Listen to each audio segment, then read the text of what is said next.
ઉત્સવની મંગલ વધાઈ અને આજનો આપણે પ્રારંભ કરીએ છીએ સત્સંગ.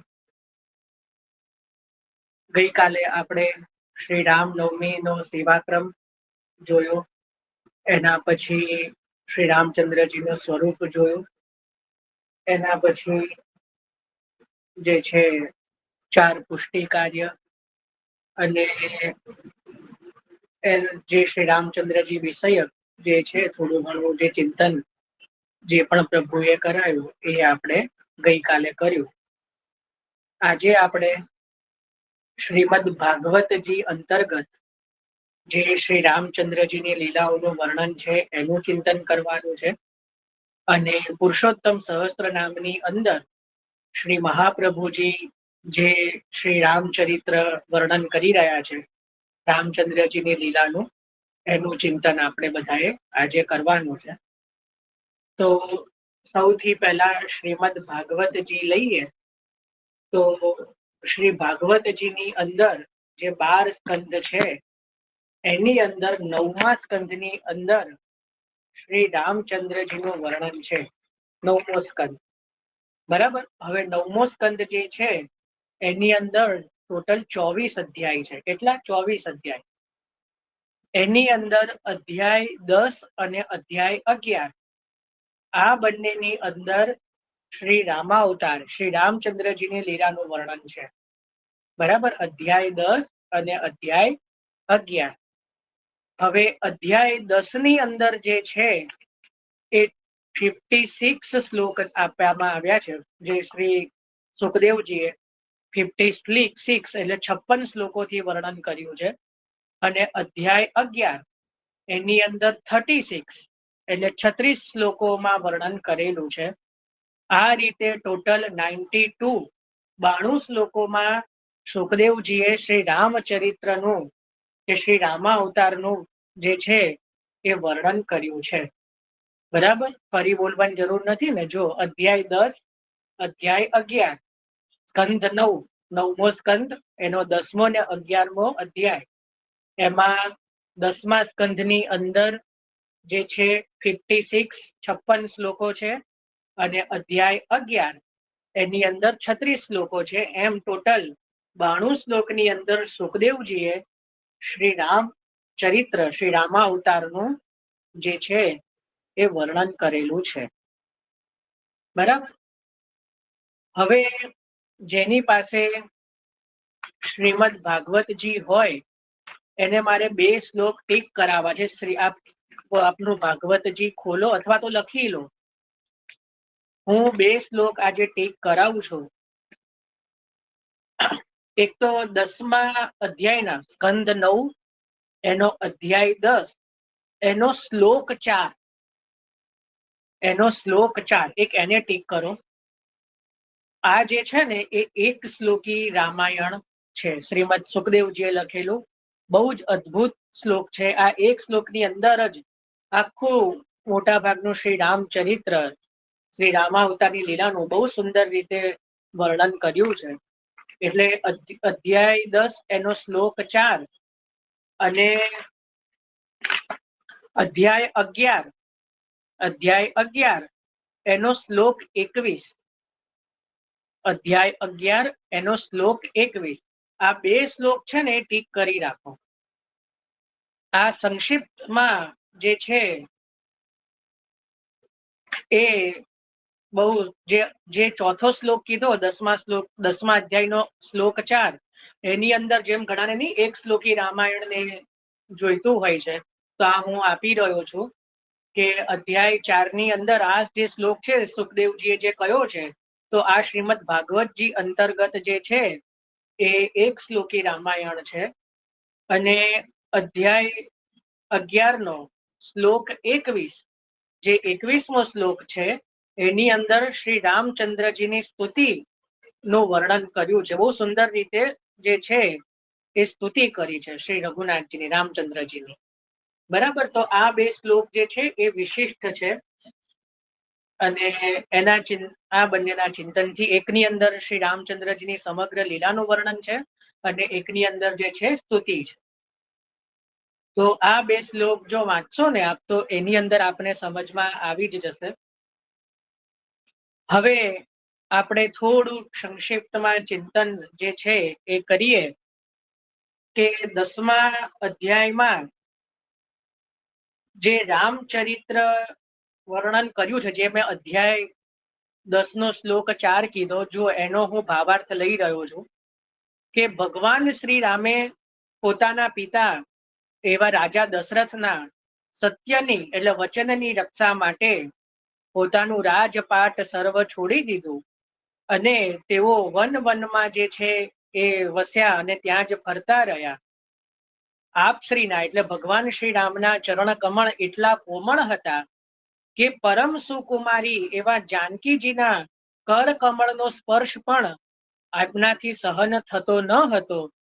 એ જ ચરણ જ્યારે વનમાં ચાલતા ચાલતા થાકી જતા ત્યારે હનુમાન અને લક્ષ્મણ તેમની ચરણ સેવાથી તેમનો શ્રમ દૂર કરતા હતા.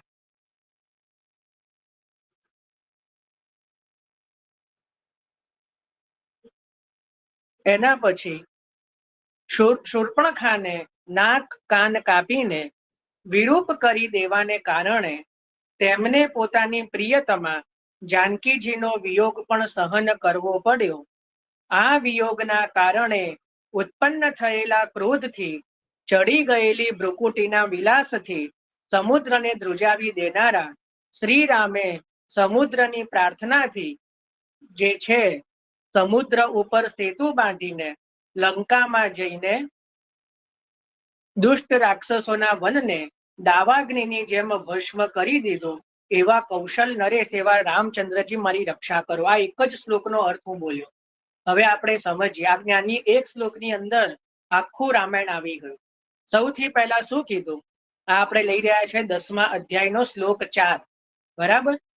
તો આની અંદર શું કીધું? સૌથી પહેલા વર્ણન આવ્યું કે શ્રી રામચંદ્રજીએ પોતાના પિતા રાજા દશરથના વચનના રક્ષા માટે, એમના વચનની રક્ષા માટે જે કૈકેયીને વચન આપ્યું કે હું ભરતને રાજપાટ આપું અને જે રામને 14 વર્ષનો વનવાસ આપું, તો એ જે વચનની રક્ષા માટે જે છે એ પોતે બીજા દિવસે પોતાને તો રાજ તિલક થવાનું હતું.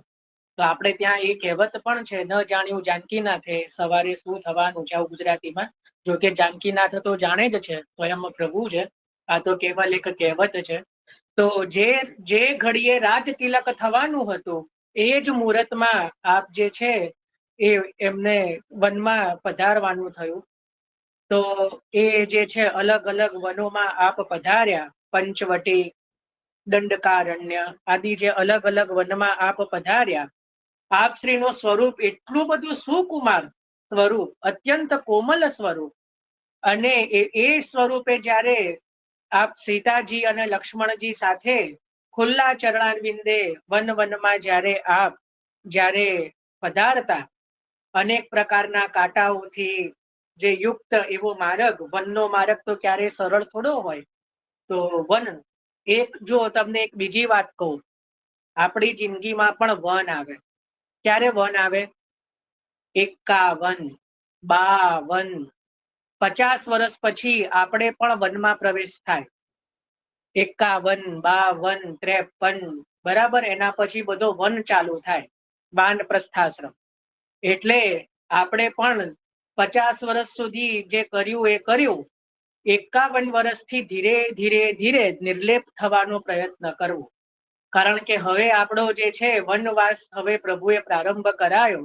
આપણે પણ ત્યારે પછી વનમાં એક રીતે જે છે, કારણ કે છોકરાઓ બધા મોટા થઈ ગયા હોય, બરાબર. એટલે ધીરે ધીરે હવે એ જવાબદારી લેતા જાય. એટલે દરેક વાતમાં પછી બહુ ચંચુપાત કરવી નહીં, નહીતર એક બીજું વન જે છે ત્યાં પછી જવાનો વારો આવે, વૃદ્ધાશ્રમ જેવું વન. એટલે ઘરમાં શાંતિ રાખવી હોય તો જ્યારે પ્રભુ વનમાં પ્રવેશ કરાવે તો બહુ સારામથી રહેવું. કારણ કે વનમાં કેવું હોય, જુઓ, સાધુ સંતોને પોતપોતાનું કાર્ય કરે અને પોતાની રીતે જીવન વ્યવહાર કરે, કોઈની જોડે બહુ એટલું બધું પડે નહીં. તો આપણને જો આપણું પણ એ જ વસ્તુ નિર્દેશ કરે છે કે જ્યારે આપણે વનમાં પ્રવેશ કરીએ એટલે ધીરે ધીરે ધીરે પછી હવે પ્રભુ તરફ વળવું જોઈએ. યુવાનીમાં જ આમ તો પ્રભુની સેવા તો બાળપણથી જ કરવી જોઈએ, પણ સંસારિક કાર્યોમાં ગૃહસ્થાશ્રમમાં આપણે એટલા બધા અટવાયેલા હોઈએ કે એટલું બધું ન કરી શકીએ. સંસારના કાર્યો પણ કરવા પડે, પણ જ્યારે વનમાં પ્રવેશ થઈ જાય પછી કેવલ અને કેવલ પોતાના આત્મોદ્ધાર માટે જ આપણે એવો પ્રયત્ન કરીએ. કારણ કે જુઓ, આમ તો હરિભક્તો એવી ઈચ્છા રાખે કે હરિના જન તો મુક્તિ નવ માગે, માગે જન્મો જન્મનો અવતાર રે, નિત્ય કીર્તન નિત્ય ઉત્સવ નિત્ય નિરખવા નંદકુમાર રે. મુક્તિ નથી માંગતા, પણ અનેક અમારા જન્મ થાય અને અમે દરેક જન્મમાં સેવા કરીએ. પણ હવે કળિયુગ એવો આવ્યો છે કે હવે પ્રભુને એ જ વિનંતી કરીએ કે હવે પ્રભુ સેવા કરીશું પણ આપના લીલાધામમાં. કારણ કે હવે ભૂતલ ઉપર ધીરે ધીરે ધીરે સમય આગે કાલ કઠિન આવેગો, ન કોઈ કહેગો ન કોઈ સુનેગો. મહાપ્રભુજીએ કુંભનદાસીના વાર્તાજીમાં જ કહ્યું છે કે આગે કાલ બહુ કઠિન આવેગો. અને પુષ્ટિ માર્ગની જે અવધિ છે એના વિશે તો મારે કઈ કહેવાની જરૂર નથી. તો આગળ શું થાય એ ખબર નહીં. તો અત્યાર સુધી તો સંસારના કાર્યોમાં બહુ જોડાયેલા હોઈએ, એટલે હવે આપણે શાંત ચિત્તે જેમ નિર્લેપ થઈને, જેમ કમલ કાદવમાં રહે પણ ક્યારેય લેપાય નહીં, કમલને ક્યારેય કાદવનો છીંટ લાગે નહીં, તો એટલે પ્રભુ એને સદા પોતાના હસ્તમાં ધારણ કરે છે કે નહીં શ્રીજી બાબા. તો કમલવત થઈને, જલ કમલવત થઈને રહ્યું, એને શું કહેવાય? જલ કમલવત. એટલે સંસારના પછી દુઃખ તાપ આદિ જે છે એને સહન પછી કરીને એમાં મન રાખ્યા વગર કોઈ પછી માન અપમાન આદિ બધું ધીરે ધીરે ધીરે નથી મુક્ત થઈને શ્રી હરિના ચરણારવિંદનું ધ્યાન કરવું જોઈએ. હરિ હરિ હરિ હરિ સુમિરણ કરો, હરિ ચરણારવિંદ ઉર ધરો. તો આ સુરદાસજીનું પદ છે. આ એમાં પણ આપ શ્રી એ જ કહી રહ્યા છે કે નિરંતર પછી જે છે હરિનું નામ લેવું જોઈએ ને હરિના ચરણારવિંદનું ચિંતન કરવું જોઈએ. કેવા ચરણારવિંદ? તો આ અત્યંત જે સુકુમાર રામચંદ્રજીના જે ચરણારવિંદ છે, ખુલ્લા ચરણારવિંદે જે આપ પધાર્યા વન વનમાં, આપ જાનકીજી અને લક્ષ્મણ સહિત, લક્ષ્મણ આપના ભાતૃ જે છે લક્ષ્મણભાઈ અને જાનકીજી સહિત વનમાં પધાર્યા. અને જ્યારે જ્યારે આપ વિશ્રામ કરતા ત્યારે જે છે કે હનુમાનજી અને લક્ષ્મણ આપની ચરણ સેવા કરતા. જેમ શ્રી મહાપ્રભુજીની ચરણ સેવામાં જે છે ને એ શ્રી દમલાજી અને કૃષ્ણદાસ મેઘન સદા આપની ચરણ સેવામાં, એ રીતે અહીંયા જે કહી રહ્યા છે, અહીંયાથી હું સરખામણી નથી કરી રહ્યો, પણ જે કહી રહ્યા છે કે હનુમાનજી ને લક્ષ્મણજી જે છે એ આપની ચરણ સેવાથી આપનું શ્રમ દૂર કરતા. બરાબર. એના પછી કહી રહ્યા છે કે અનેક પ્રકારના રાક્ષસોને જે છે એ રામચંદ્રજીએ હણ્યા. આપણે પણ વનમાં પ્રવેશ કરીએ, અનેક પ્રકારના કામ ક્રોધ લોભ મોહ મદ મત્સર આ બધા પણ તો રાક્ષસો જ છે ને. તો એને પણ હળવાનો પ્રયત્ન કરવો, જેનાથી પર થવાનો. પછી પેલી શું કરે છે ને પેલો શું કરે છે, એનાથી મુક્ત ધીરે ધીરે થતા રહેવું જોઈએ. તો કહી રહ્યા છે અનેક પ્રકારના રાક્ષસોને હણ્યા અને સુપર્ણખાને, એટલે જે રાવણની કઝિન, સગી બેન નહોતી પણ જે કઝિન છે, સુર્પણખાને નાક કાન કાપીને વિરૂપ કરી દેવાને કારણે પોતાના પ્રિયતમા જાનકીજીનો પણ આપને વિરોધ સહન કરવો પડ્યો. એટલે સુપર્ણખાના કારણે જે છે એ રાવણ જે છે સીતાજીને હરી ગયો અને જાનકીજીનો જે વિયોગ છે એ આપે સહન કર્યો.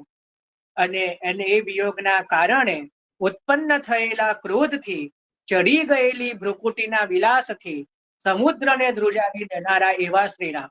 શ્રી રામચંદ્રજીનું અહીંયા જો અદ્ભુત જે છે સામર્થ્ય અહીંયા વર્ણન કર્યું.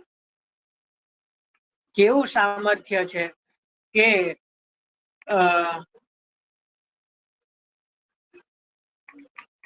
કેવું સામર્થ્ય છે કે આપે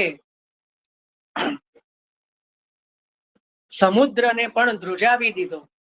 જે સીતાજીના વિયોગથી આપે 3 દિવસ સુધી જે છે કે પુલ બાંધવા માટે, જે સમુદ્રને રસ્તો માર્ગ આપવા માટે ત્યાં 3 દિવસ સુધી જે સમુદ્રનું ત્યાં આગળ જે કહેવાય કે તપ કર્યું, પણ સમુદ્રને પોતાના અહંકારના કારણે માર્ગ ન આપ્યો. ત્યારે એક બાણ ચલાવ્યું, એક બાણ આપે હસ્તમાં લીધું અને એક ભ્રુકુટી જ્યાં આપે ચડાવી તો સમુદ્ર ત્યાં ધ્રુજી ઉઠ્યો. આપે જાણ્યું કે આ તો સાક્ષાત જે છે નારાયણ છે. આપ શ્રીના તો એક ભ્રુકુટી ઉપર ઉઠવાથી સમગ્ર બ્રહ્માંડનો જે છે એ લય અને ક્ષય એક ક્ષણમાં આપ કરવા સમર્થ છે. તો આવા પ્રભુને તો આવા પ્રભુની તો સેવા કરવી જોઈએ. તો એની જગ્યાએ હું ભાવ ખાઈ રહ્યો છું, હું જે છે આટલું માન માંગી રહ્યો છું.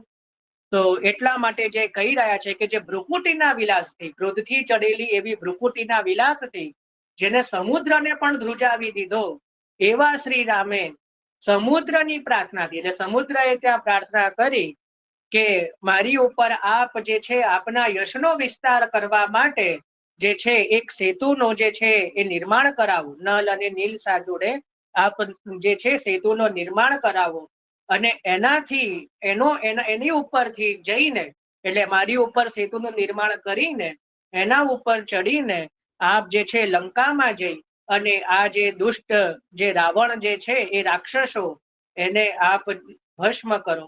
એટલે ત્યાં જે છે સીતાપતિ શ્રી રામચંદ્રજીએ એ રીતે રાવણ ઉપર ચડાઈ કરીને લંકા ઉપર વિજય મેળવી અને જે કહેવાય કે રાક્ષસોના વનને દાવાગ્નિની જેમ ભસ્મ કરી દીધું અને સીતાજીને પુનઃ આપે પ્રાપ્ત કર્યા અને પુનઃ જે છે એ અયોધ્યામાં આપે જે સુંદર રીતે રાજ્ય કર્યું. એવા કૌશલ નરેશ જે છે એવા શ્રી રામચંદ્રજી અમારી રક્ષા કરો.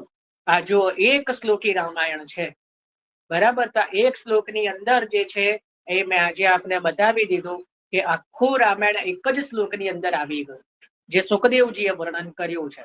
બીજું પણ એક શ્લોકી રામાયણ મળે છે, એનું અહીંયા મને એનું નથી, પણ આ તો આપણે તો શ્રી ભાગવતજી અંતર્ગત છે, એનો કોઈને બહુ ઓછાને ખબર હોય છે. તો આ જેને એક શ્લોકી રામાયણ જો નિત્ય બોલવું હોય તો આ સુખદેવજી રચિત જે છે એક શ્લોકી રામાયણ છે. આની અંદર આખી લીલા આવી ગઈ.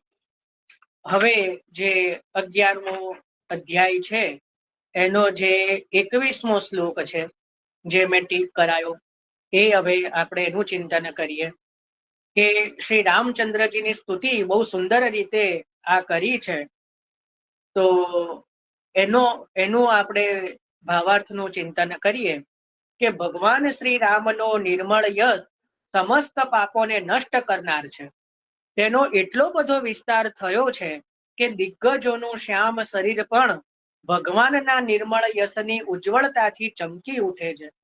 આજે પણ મોટા મોટા ઋષિ મહર્ષિઓ રાજાઓની સભામાં તેનું ગાન કરે છે. સ્વર્ગના દેવતાઓ, પૃથ્વીના રાજાઓ પોતાના સુંદર મુકુટોથી જેમના ચરણ કમળોની સેવા કરતા રહે છે, તેવા જે રઘુવંશ શિરોમણી શ્રી ભગવાન શ્રી રામચંદ્રજીના ચરણનું શરણ હું ગ્રહણ કરું છું. બરાબર. તો રઘુપતિ શરણમ પ્રપદ્યે, તો શ્રી રઘુનાથજીનું શરણ હું ગ્રહણ કરું છું. પદામ્બુજમ રઘુપતિ શરણમ પ્રપદ્યે, એટલે શ્રી રઘુનાથજીના ચરણોનું શરણ હું ગ્રહણ કરું છું. હવે આનો આપણે ભાવનું ચિંતન કરીએ.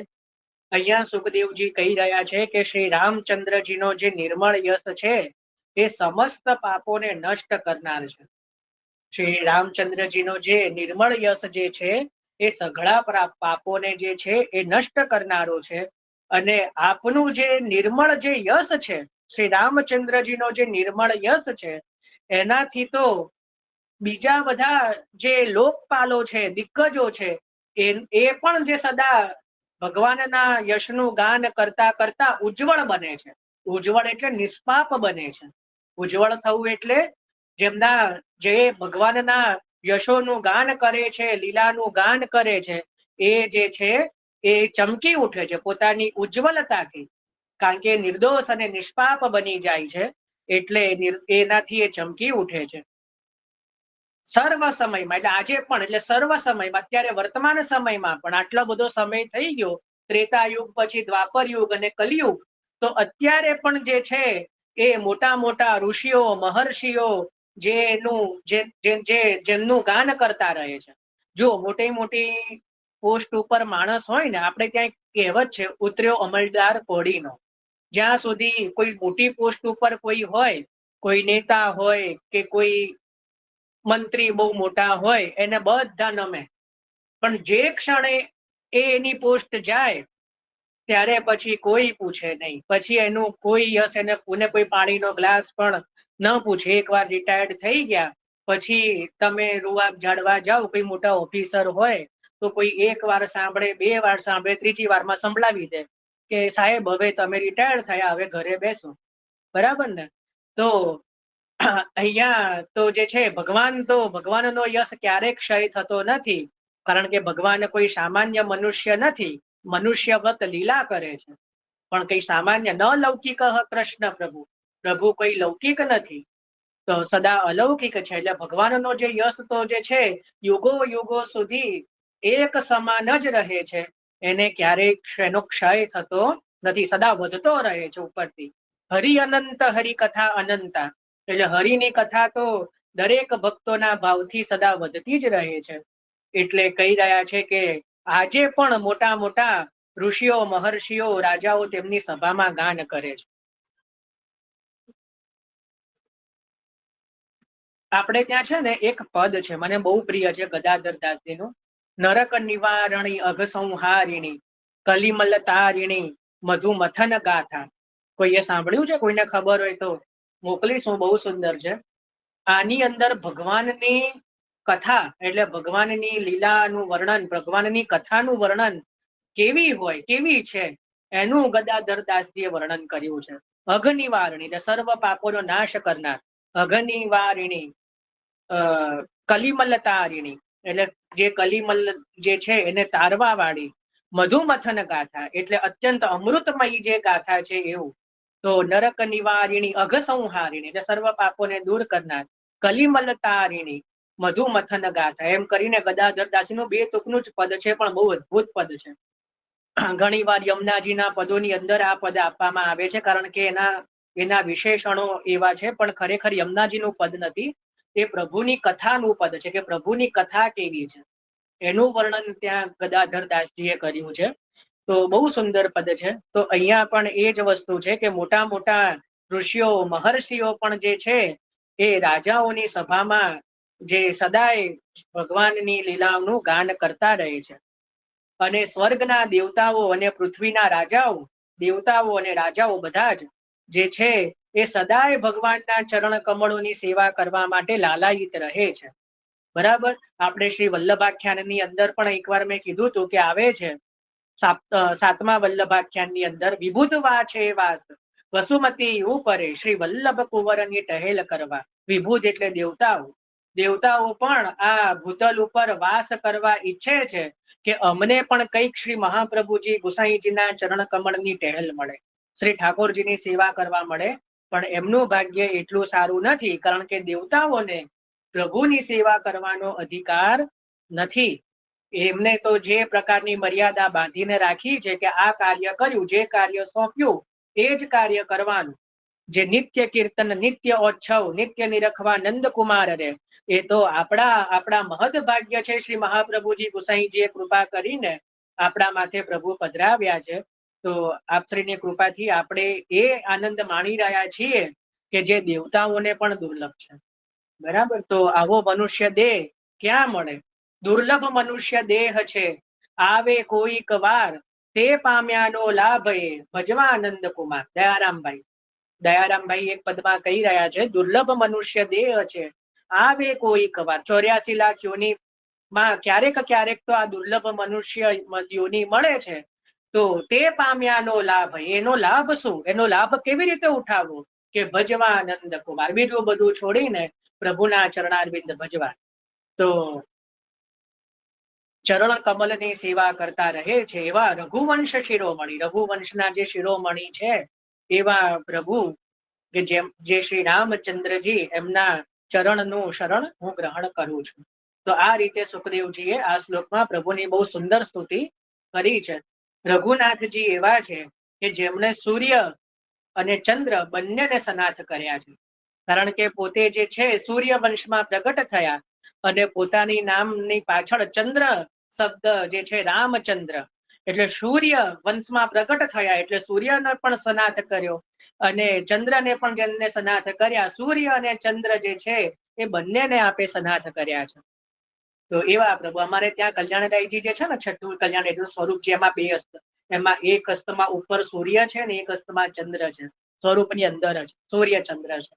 તો એટલે મને યાદ આવ્યું કે સૂર્ય ચંદ્ર બંનેને પ્રભુએ જે છે પ્રભુ તો કોઈને અનાથ કરતા જ નથી, પ્રભુ તો સર્વને સનાથ કરે છે. આ તો આપણને જોવાની ભાવના છે.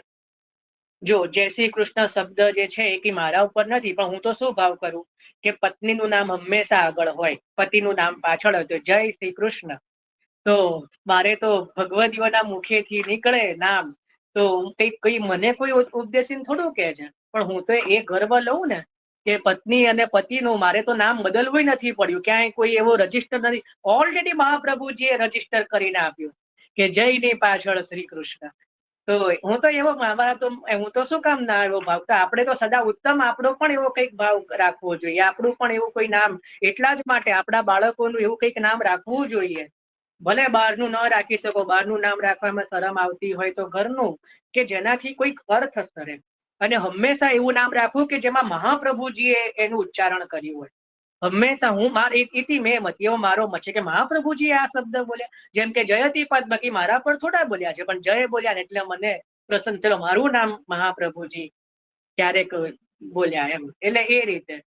તો હંમેશા બાળકોનું નામ એવું રાખવું કે જેનાથી એને આવેશ રહે ભગવતીઓના. જો ને આપણી જોડે તો નામોની કોઈ કમી છે? તમે જુઓ 84,252 ભગવતીઓ, એનું એક લિસ્ટ બની જાય આખું જે છે રાશિ પ્રમાણે.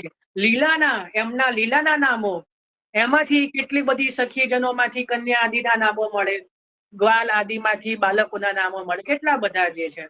તો પણ એ બધું છોડીને આપણે ચિંટુ પિન્ટુ મિન્ટુ કરીએ તો પછી ઠાકોરજી પણ પછી સામે એવું જ એવું ચિંટુ પિન્ટુ મિન્ટુ કરાવે. તો એટલા માટે પહેલાના ખરેખર જે માતા પિતા હતા બહુ જ ખરેખર સમજદાર હતા. મને તો ભલે ભણ્યા નહોતા, કદાચ કોઈ એવા હોય કે જે ભણ્યા ના હોય, અક્ષર જ્ઞાન નહોતું, પણ એ જે છે એમને જે જ્ઞાન હતું ને એ આજના ભણેલા ગણેલા મા બાપો નહીં નથી. એ તો દુઃખ સાથે કેવું પડે છે કે અત્યારના છોકરાઓ જો સેવા કરતા હોય તો મા બાપ ઉપરથી ડરે કે તારે આ બધું અત્યારે ના કરાય, તું અત્યારે મૂકી દે, મોટો થાય એટલે કરજે, ભણવાનું પતે એટલે કરજે, નોકરી મળે પછી કરજે, લગ્ન કરે ત્યારે કરજે, તારે તો સેવા ના કરાય. એટલે પછી ક્યારેય ના કરે. એટલે આવું છે, બહાર કઈક ખોટી આવારાગર્દી કરે તો મા બાપ ખુશ થાય ને પછી એ જ જયારે છોકરો બીજા રવાડે ચડે તો રડે બીજાની આગળ. પણ એમાં વાંક કોનો? એ જયારે કુમળું છોડ હતું ત્યારે આપણે જ એને એવો વાળ્યો. જો કેટલા બધા એવા પણ નાના નાના છોકરાઓ આપણને જોવા મળે છે કે જે અત્યારથી જ કેટલું બધું સેવાનું કે કીર્તનનું કે બધું કરતા હોય છે. તો એના મા બાપને ધન્યતા છે. એમના મા બાપે જે એમને શીખવાડ્યું કે એમને લાયા હશે ને, તો ખરેખર એ જે છે એમના જન્યતાઓને ધન્ય તેના મા બાપ. એવું નરસિંહ મહેતાનું પણ એક ત્યાં ભજનમાં કર્યા છે કે જે હરિના ચરણને ભજે એના ધન્ય ને જનની ને ના શું છે જનેતા જન કરે, તો એટલે એમના મા બાપને ધન્ય છે, એવું ત્યાં નરસિંહ મહેતા પણ કહી રહ્યા છે. તો કઈ નઈ આપણે આમાં આવી જઈએ તો અહીંયા આપણે શ્રીમદ ભાગવતજી અંતર્ગત સુખદેવજીએ જે વર્ણન કર્યું છે, એક શ્લોકી રામાયણ અને શ્રી રામચંદ્રજીની સ્તુતિ, એનું ચિંતન કર્યું. હવે આપણે આવીએ પુરુષોત્તમ સહસ્ત્ર નામમાં. પુરુષોત્તમ સહસ્ત્ર નામની અંદર શ્લોક મેં કાલે લખાવેલા, જો ના લખ્યા હોય તો ફરી બતાવી દઉં. 134 થી લઈને 146, 134 થી લઈને 146 કેવલ 14 શ્લોક છે, નાના નાના 14 શ્લોક. એની અંદર શ્રી મહાપ્રભુજીએ આખી રામાયણ જે છે શ્રી રામજીનું ચરિત્ર બહુ સુંદર રીતે વર્ણન કર્યું છે. આપણે હમણાં એનો પાઠ કરીશું એ 14 શ્લોકનો. અને એની અંદર નામાવલી કઈ આવે છે એ પણ લખી દો.